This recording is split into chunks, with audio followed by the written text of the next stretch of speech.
नमस्कार, मैं हूं उपदेश सूर्यवंशी और हमारे बीच में मौजूद हैं बसंत कुमार जी, जो कि आपको बता दें एक राष्ट्रवादी लेखक हैं और काफ़ी समाचार पत्रों में आपके लेख छपते हैं, स्तंभवादी हैं, भाजपा के वरिष्ठ नेता हैं, भारत सरकार के उप सचिव भी जो है आप रहे हैं। एक खास पुस्तक जिसका कार्य चल रहा है कि डॉक्टर भीमराव अंबेडकर, महात्मा गांधी जी और मोदी जी के विचारों के संवाहक हैं डॉक्टर बिंदेश्वर पाठक जी।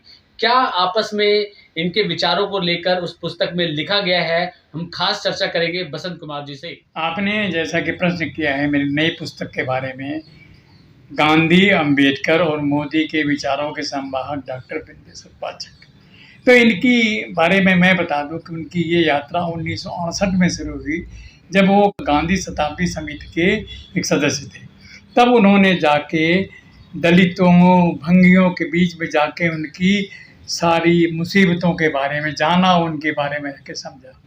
और उन्होंने एक कुलीन ब्राह्मण और ऑर्थोडॉक्स ब्राह्मण परिवार में पैदा होते हुए भी वहाँ पे जाने का जोखिम लिया और समाज की तमाम विरोधों के बावजूद उनके लिए काम करना शुरू किया और 1970 में सुलभ इंटरनेशनल की स्थापना की। और स्कैवेंजर्स को फ्री बनाने के लिए जो मैला ढोने की कुप्रथा हमारे समाज में सदियों से चली आ रही थी, उसको हटाने का बीड़ा दिया। और उन्होंने टू पिट सिस्टम की स्थापना की, जिसको आज हम इस्तेमाल करते हैं जगह सुलभ में। तो उससे क्या हुआ कि जो सर पे मैला ढोने वाली प्रथा से उससे मुक्ति मिली।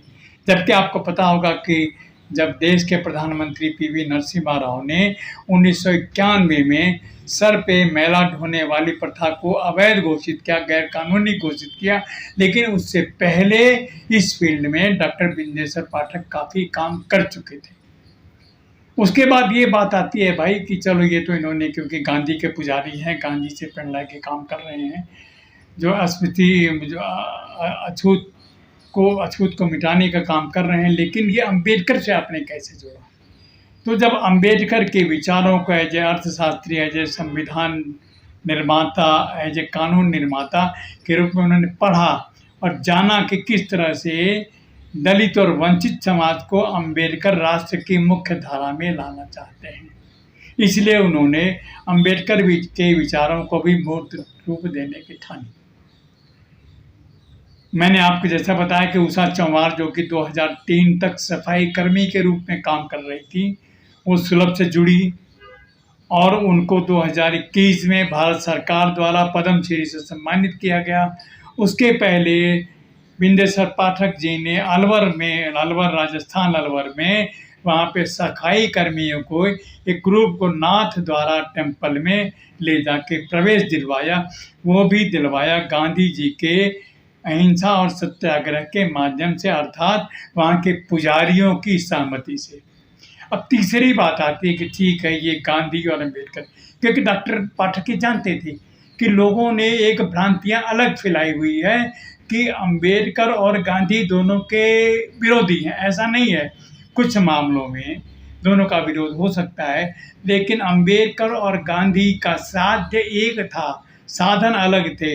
दोनों अछूतों को राष्ट्र की मुख्य धारा में लाना चाहते थे, इसलिए ये गांधी और अंबेडकर के विचारों के संवाहक बने।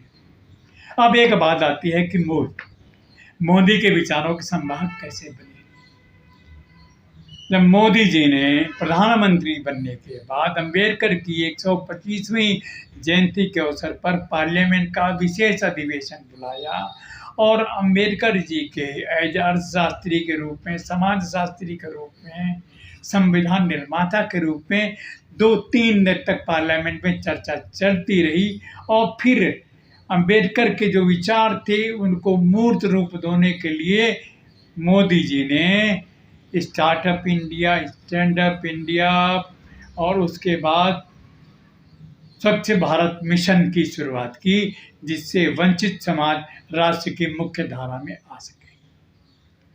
उनको मूर्त रूप देने के लिए बिंदेश्वर पाठक ने, चाहे वो महिलाएं हैं वृंदावन की, जिनको हम बोलते हैं दासियां, उनके लिए उत्थान के लिए काम किया और लोगों के लिए काम किया। और इनकी अपनी संस्था में ट्रेनिंग चलती है, वहाँ पे बंगियों के बच्चों के लिए विद्यालय चलता है और वहाँ पे 50,000 से अधिक लोग काम कर रहे हैं।